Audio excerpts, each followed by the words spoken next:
Alrighty, ladies and gentlemen, boys and girls, we're going to be finally here a little bit late, around about 9 minutes-ish, but we're going to be going into game number 1 of Deadly Geniuses going up against Synergy, who currently tagged up as Android P's old team called Aspera. Obviously, Android P, Shark Fick, and a few others used to actually play with none other than PGG under the team called Aspera, and I think the Season 8 of the Starladder League. Obviously, that team's long disbanded, but I'm not quite sure if they're known as Synergy anymore, if they've been disbanded, or something else has ended up happening, but either way, that is basically currently, you know, I'm going to call them Synergy for now until I know what's going on. I'll have to ask them during the next break. But in the meanwhile, though, we are going to see these first picks, first bands coming out. 5 seconds. Deadly Geniuses getting rid of that Brewmaster and the Void, while on the opposite side, the Death Prophet and Razor. Obviously, no really crazy things happening there. But the picks, well, we've already got some really interesting picks. Aspera going for that first pick, first ban, Broodmother. A very, very more popular hero now that she's been put inside this Captain's Draft. And we have seen some teams do really, really good stuff with her. Just be able to push down lanes, complete that constant harass. And it'll be interesting to see how this hero ends up kind of settling in the current metagame. Especially considering the fact that although she's very good at pushing, pushing has been kind of nerfed, and she does have issues rotating around. The second interesting pick coming out is from Deadly Geniuses' side. Deadly Geniuses, a team that I haven't really seen a lot of in the past. They made through the qualifiers, but at the same time are definitely the underdogs in this tournament. Synergy obviously having done some really nice stuff in the past throughout the various Dota 2 tournaments. Although they currently are 1-1. The interesting thing about this match is that Deadly Geniuses haven't won a match yet in their first two, but, and this is the big but, and it does not lie, if Deadly Geniuses somehow win this best of 3, then we have basically a 3-way tiebreaker for second, as both Old M5, Synergy, and, not Old M5, yeah, Old M5, also known as, I think, Team CM at the moment, Deadly Geniuses and Synergy will all have one win apiece with 2 losses, due to the fact that M5 International have basically rampaged their way through the group stage at the moment, currently having beaten everybody 2-0 to go to get basically all 3 wins, and they're guaranteed to get into the playoffs. So right now, this is still all to play for, even though DGS and Synergy have not been having the greatest tournament so far. It is going to make things, if a Deadly Geniuses win this, it's going to make things interesting, especially considering the fact that One Move Checkmate, also previously known as M5, have ended up, are basically hoping that DGS somehow bring this out the bag. Now obviously we do have a few more bands coming out, and the picks, well, we're going to have even more interesting picks. Obviously, Legion Commander, not that uncommon of a pick, considering that she's very, very good in terms of just locking down a single hero, getting that damage up, can theoretically get into a huge carrying position with the ability to get all that damage off. But the real interesting point is the Undying on the opposite side, and that tells me that Deadly Geniuses, they want to win this early. They might even want to go for an aggressive tri-lane, which could work, considering they've got a Broodmother on the opposite side. Go for that aggressive tri-lane, and just simply win the game in the first 20 minutes. Because if they don't, Undying starts to kind of scale off. He's amazing in the first 15 to 20 minutes with his Tombstone, with his strength removal, and all the huge amounts of nukage you can do with the Soul Rip. But if you get past that 20-minute mark without having really got a huge lead, then things start to hurt. The pain really happens, and he turns into a hero that goes from the right-clicking monster to almost say, drop down the Tombstone, throw a few spells, and hope nobody looks at you funny. Obviously on the opposite side we've got the Ogre Magi. Ogre Magi hero that's been picked up pretty often, just simply because of how good that hero is.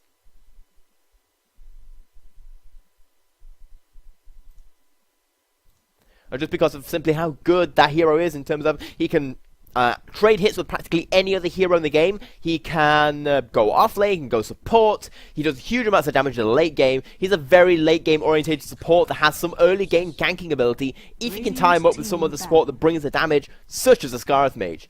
We see the Necrophos game being picked up, and now, this is going to be a little bit interesting, as we do see Necro played in a variety of roles. Obviously, Nelga really played in that support role due to the fact that it turns out that having an ultimate that basically instant kills people with no buyback is very good when paired with items to make sure you can get the opposing team to that low health ability.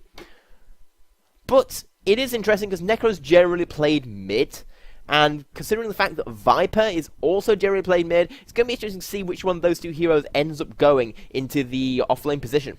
10 seconds.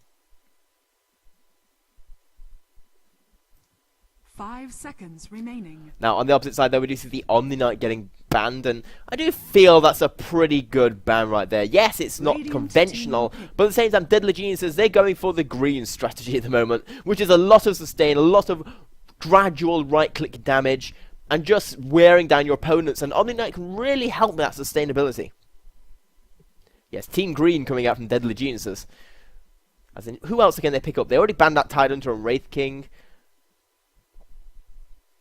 God, it's really hard to think of heroes that are actually green when, I guess Death Prophet, but she's already been removed. 5 seconds remaining. No, but I actually can't think of a fifth green hero, which is a little bit of a shame. There has to be a fifth one somewhere. Time. I guess a Medusa. Yeah, they have to pick up a Medusa right now. Pick up a Medusa, put her mid, like Necro offlane, or Viper offlane or something. Have full 5-man Team Green going on. Now, obviously, we do see Obspera. They're waiting for their last pick. Still got plenty of time, got plenty of reserve time to make lovely, lovely things happen. Of pain. Dire team pick. And, you know, they do pick up the Queen of Pain. And I do like the Queen of Pain to some extent. The Deadly Geniuses side, they don't really have a lot of lockdown right now coming out. The two supports only have slows and quite a bit of nuke damage in form from dying in the early game. The Viper only is a slow, and Necro does have his ultimate, but his ultimate is a very, very low, long cooldown for what it does. 100 seconds at level 6, and around that level 6 area is when the Queen of Pain is, you know, the strongest she'll ever be. 5 seconds Obviously, Queen of Pain does kind of have the issue of, compared to a lot of other farming mids, she does kind of scale off unless she gets off to an amazing start. But I would think that Aspera, I do feel that they would expect themselves to come off to an amazing start just because of they are the favourites to win this. Synergy, you know, a far greater well-known team than Deadly Geniuses. But still, this is all to play for, and maybe DGS can pull something out of the bag. Not quite sure what bag it is, but pull something out, as we are actually going to have to wait for the last 18 seconds. Deadly Geniuses taking their sweet, sweet time, using all of their remaining time to be able to pick up those heroes. As the time slowly ticks down into an everlasting stench of awkward silence, as we do see the Invoker getting picked up. So it looks like they're going to be going for the Undie. I'm not actually sure what they're going for right now. We've got the Invoker, who can do pretty well if you can pick up an Orchid on him and get a lot of stuns off from the Queen of Pain to stop her from getting away. But at the same time, that's going to leave maybe a Necrophos offlane. We have seen it before in the past. It's not his usual position that's played, but it has been done previously. With the Undying Venom as supports, I'm really not sure what Deadly Geniuses are trying to do with this lineup right now, as I feel that Aspera, they've got a little bit more utility in terms of just general ganking, general punching people in the face. The only real advantage I see DG having is just simply the ability to teamfight. DG's teamfight is a lot stronger than their opponents, just simply because of Undying Tombstone coming out. You've got the Necro doing all those AoE heals. You've got the AoE damage from Venomancer. And if you can get off a good combo with Invoker, you can just destroy a team. But it looks like we're not going to have any beginning of game pause. So let's go right into this game, as we might be having an aggressive trialing coming out from Deadly Gamers. So let's start with them first. We do have the Undying. He's going to be picked up by Fud Game / Pugger, or Hot Pugger. We've got the Necro being played by Rocky. Apollo nowhere to be seen at the moment. We've got the Viper. He's going towards the bottom lane as well. He's going to be played by Media. All of the Media. Not just one section of it. All of it. We've got the Viper. The Venomancer being played by Pro 100 NO #B, or Pro Noob. And we've got, last but not least, the Invoker going mid on the Yama. On the opposite side, we've got X Synergy, as we've got Queen of Pain. Looking fabulous as always with Sharkfic. The Ogre Magi being played by Android, lowercase p. The Scarlet Mage, Comrade Admiral, with plenty of uppercase being used. The Broodmother, going to be going on the offlane, obviously. The Apathy. And last but not least, we have got the carry coming in. It's going to be Wim on the Legion Commander. The battle begins. So I'm going to actually be seeing a lot of rotation coming out from Synergy right now. Synergy are just going to be looking to get those early ganks with this lovely support duo. While I feel Deadly Gamers, they're going to be trying to win this tri-lane hard. That's what they need to do. They need to go forward, just destroy FaZe, and make this Undying pick worthwhile. That's a real important thing at the moment. Now we do see a haste rune kind of left here at the bottom, so that could be a little bit interesting, but we do see Rocky, and he is a little bit too close. He's going to be super careful. They could start going if they call right now, as we see that the two supports are smoked up behind him, so this could be some bad news for the mid right now, and this is not what Deadly Gamers want. And all it's going to do is wait until it's a little bit too far forward, and I think Necro kind of knows something's up. They haven't seen support up, so he's kind of just sat back and been like, yeah, something's wrong here. My spider senses are tingling. Or my boxer senses are tingling. I'm not quite sure if Rocky had a spider sense of any kind. Either way, in the bottom lane, though, Legion is going to kind of get harassed out, as he can't really do very much against his Viper. And at the moment, this is mostly a win for DGM. Yes, Rocky isn't really getting as much farm compared to the Queen of Pain because of how defensive he has to play. But at the same time, these supports have just wasted 1.5 minutes just standing there. They wasted support. They're doing nothing at the moment. That's going to give, Broodmother and Invoker the time to go 1v1. And that's actually something worth noting. There isn't the Invoker on the mid. Instead, it's going to be the Invoker 1 versus 1 against this Broodmother, which I feel is going to be mostly an equal lane. And we do actually see that the two heroes here are going to get kind of scattered out by this rune that's being placed on this ward, as we do see that Queen of Pain, now that Rocky knows he's a little bit safe, he is going to get harassed down, and the TPs are going to be coming in. Can Rocky escape? A few more clicks, he's going to get the heal off, and Undying coming in to save the day at the last moment. Shockvic going down pretty low, in fact. That losing 4 strength, that's 40 health early game, and that's quite a lot of strength to lose. In the meanwhile, though, we do see that once again, Legion Commander has only hit 1 last hit. In fact, that's probably 1 last hit more than I'd expect until she starts doing her overwhelming odds. Because let's face it, this Viper is going to have a fun time in this lane. I'd expect this Viper to have free farm just simply because of, if Legion Commander tries to go anywhere near him, he just, slows him, hurts him, and deals the pain. In the meanwhile, though, we do see Android P manage to pick up an Invis rune here, and Rocky may be in trouble. All it's going to need is a stun, and the stun's going to come out along with the slow fun coming out from Scarlet Mage, and Rocky's going to get body block. Nothing can happen. After this, he's going to pick up the first kill though onto Yama, and that is not a good start there coming out from Deadly Gamers. That's going to go 2-0 down. Synergy getting off to an explosive start, as somehow Broodmother wins the 1 versus 1 up here. The Sunstrike's going to come out, not going to do very much though. All those little broodlings just absorbing the damage.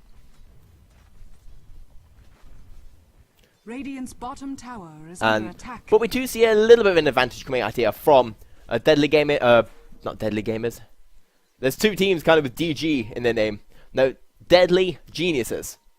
Not to be confused with Deadly Gamers. They are going to be able to start doing some harassment to this tower. The TPs are going to be able to come in, and they may be going in for some kind of stopping against this Deadly Geniuses parade. And in fact, Undying may need to be a little bit careful. He has got his Tombstone up, he's got to pop it off, and he's got the Soul Rip, but I think he missed it. Dire's top tower has fallen. As he's going to be able to try and get away. He is going to be more than safe, thanks to that Tombstone just being annoying. In the meanwhile, though, Broodmother's going in for a kill here onto Yama. Yama's taking huge amounts of damage. He can't do anything. He's going to go down. The slow comes out, and just look at that Spider Army doing her bidding, and, well, that's not a good start if you're an Invoker. In the meanwhile, though, on this bottom lane, nothing really ended up happening, as I do feel right now Synergy's playing this perfectly, just simply sitting back and realizing they don't have the stronger tri-lane here, so just let them take the tri-lane and win these other 2 lanes pretty hard, as we see the Queen of Pain destroying the Necrophast. Necrophast only on 4 right clicks, and, 4 last hits, and, just been harassed down all the way down to level 3, while this Queen of Pain sat here on level 5, nothing is going well for him, and we do see, in fact, the Invoker's gonna be able to get away, and that does make sense. There's not very much he can do against this Spider up here at the top. Broodmother just got a little bit too far ahead, too quickly. Already level 6 compared to the level 3 Invoker. These 2 lanes at the top and middle have just gone horrifically badly. As we see the Queen of Pain going in against Rocky again. The double damage isn't going to be enough. Rocky trying to do the right click, but we see the Ogre Magi going to get the stun off, and Rocky may go down. One more, a scream, and that's going to be enough. So we do see the Invoker trying to make anything happen, but he's only level 3. And in fact, he may go down right now. He's going to have to be super careful. They're going to try and dive him, as they're going to get the sloth on him. The dagger just doing all the damage. He traps himself in with his own Force Spirit, and that was super unlucky right there. This may be a dead Invoker. As we see 1 or 2 more right clicks, he's going to get vision. Queen of Pain going to be trying to get out. Can the Ogre make it out as well? Rocky coming in for the final knockout blow. Agony. He's trying to catch up, but he's kind of slightly slower. He is taking him down slowly with that hot stopper aura. And it's going to be not quite super close, but at the same time, Ogre Magi is going to be able to get away. Just getting harassed down to 100 points of health, but not quite enough Heartstopper aura to get that kill. In the meanwhile, this top lane, bottom lane, I mean, is still going to be regardlessly pro Viper. I think this is the only lane that's really gone well for Deadly Geniuses, but even so, it's not enough. As you see, it looks like they may want to go for a kill here onto either Pro Noob or Media, as Broodmother's going to pick up a tier 2 already, picks up another kill, Undying kind of, yeah. That was pretty sad. We do actually see Shockvic going to pick up another kill here onto bottom. Venomancer also going down. Just too much going on as the Synergy just take a hold of this game and starting to strangle the life out of Deadly Geniuses before it's even started. Obviously, this is a must-win game realistically for both these two teams, as if Deadly Geniuses do win, then we might be seeing a three-way tie. As we see already, tier 3 is almost going down. We see the Invoker getting harassed all the way down to 50 points of health. Invoker still level 3. This Broodmother, on the other hand, level 8. This has not been a good lane for the Invoker. He's just got completely destroyed. And that is something that is going to be a little bit interesting, seeing how teams react to how good Broodmother actually is. As how good Broodmother is before this patch, before it added to her to the Captain's Mode draft, was a little bit up in the air. Just simply because, you know, she hadn't been played in a pro setting. She'd been played in pubs. She wasn't that popular in pubs. We do see that the Queen of Pain going in for a kill right now. The Tombstone might be enough. And we do see Shockvic going to get forced back. But that is going to be Broodmother picking up the Lucky Foss, turning him into little spiderlings. And the Ogre Magi might be a little bit too far. And this might be the first kill coming out for Deadly Gamers. Yes, it will be. Undying picking that up. And Broodmother is going to be super careful. Do they have any detection? No, they don't. And in fact, it looks like Shockvic want to go for the kill right now, but they all of a sudden find out there's an Invoker there, and she's taking huge amounts of damage thanks to that minus armor from the Forge Spirits. While that happened, Leech Commander does get a duel off on the Venomancer, so even while we're not focusing on that lane, kills are happening all over the place. We do see Shockvic gonna get stunned up by the gonna stun up the Rocky, and Rocky's still level 4. With a quick look at their level, as I feel that this is what's really hurting this Deadly Gamers side. Nobody on Deadly Geniuses, I mean, are level 6 yet. As in, that just hurts so much, as they've got so many good ultimates, but Rocky is still level 4. We've got Undying still level 4 himself. We've got the Venomancer nowhere near his ultimate, almost kind of level 6, 1 level away. The Viper doing the best in his team with the highest experience, but not by much. An Invoker, a level 4 Invoker, 8 minutes in, is not fun. He's not even going to be going for a minus. He just needs anything to try and come back into this, and it looks like the apathy wants to be a little less apathetic. Radiant's bottom tower is And the Spiderlings are coming in for the start killing. Rocky, just look at that spider damage. She just gets nuked down. We see the Queen of Pain going for Media's mate. Well, Media just getting destroyed. And that is going to be 11-1 right there, as Deadly Geniuses are in so much trouble. Make that 12-1, as Invoker also goes down. They go and try and push down the middle lane, as Legion going to pick up her second dual win. And second dual win, that's already 20 plus damage.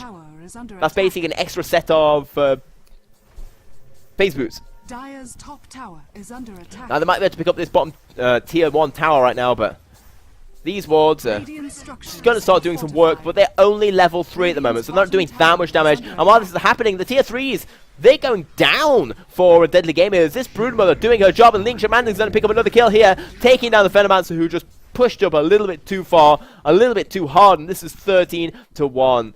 I don't want to show, that I'm not a mathematician by trade, but I can tell you that when graphs look like this, it means it's not good for whoever's on this bottom side.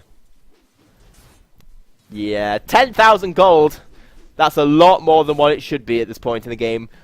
If Deadly Gamers want to be in a good position to make it just into the mid-game. We do see Shockvic is going to get slowed up by the ultimate. In fact, the first ultimate being able to be used by the entire team of Deadly Geniuses.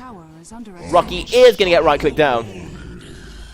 And once again, this is right now coming in to be a slaughter. They're just diving tier 3s. They don't care. And they're just going to pick up a tier 3 right now. They can't stop Apathy doing this. She is going to get slowed up, but the Broodlings doing their work and almost going down. A few more moments, the Tombstone's going to get picked up, but the tower goes down. has fallen. In the meanwhile, this tier 1 tower here on bottom is also going to be the next Dire's bottom tower has fallen. victim of Synergy's reign. And as this goes, it is currently 15-1. This Broodmothers have a pretty good game, going 7-0 and 0. And if we look at the kills and deaths, just look at this: 7 kills on the Broodmother, 4 on the Queen of Pain, and even 3 in the Legion Commander, 2 of those being dual kills, which is always nice to see. Even the support's getting in on the action with 1 lovely kill by this Ogre Magi. Getting that kill secured, action coming in. As Apathy's just going 1 versus 5 at the moment. And the GG gets called. 10-minute GG. Disconnect coming out, and yeah. Dire's top barracks are under a radiant victory. There's not really a lot to say about this game at the moment, I'm afraid. We just saw that Synergy came out, won the top 2 lanes so dominatingly. Deadly Geniuses just couldn't make any kind of a comeback, and that's going to be 1-0 in favour of Synergy. But can they make it 2-0? Well, if they can play like that, I would consider them to be the definite favourites. We are going to be going into our second game. This has been Banshee, casting on Banshee.Twitch TV, but at the same time, this is part of the Rasmus TV group of casts, which you can check out on Twitter, YouTube, Facebook, and Twitch TV, in varying numbers of Rasmus TV, spelled a variety of ways. But either way, we will be going live with game number 2 very, very soon. Please do stay tuned.